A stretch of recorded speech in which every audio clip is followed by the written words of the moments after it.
کیوں؟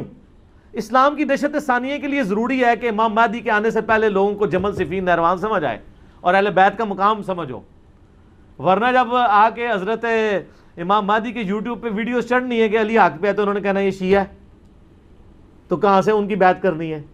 ان سے پہلے ہی کام ختم ہو چکا ہوگا ہماری ویڈیوز کی برکت سے. یا جدھر جدھر ہوگا، آپ عرب میں چلے جائیں، عدنان ابراہیم ہے، سنی ہے، اکیلے بندے نے تل پٹ کر کے رکھ دی ہر چیز. صحیح فصیح اللسان عربی زبان میں ان کی ویڈیوز رکھی ہیں، انگلش سب ٹائٹل میں آپ کو ملیں گی. حالانکہ ٹائی لگاتا ہے وہ بندہ.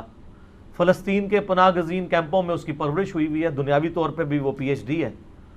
اور آپ ذرا خلافت و ملوکیت کے اوپر، وہ تو مودودی صاحب کو کی کتابوں کو کوٹ کرتا ہے، الخلافہ والملک. آپ بتا عربی میں ترجمہ ہوا ہے خلافت و ملوکیت کا الخلافہ والملک کے نام سے. تو ہر جگہ آواز اٹھی ہوئی ہے پوری دنیا کے اندر. اور آپ دیکھیں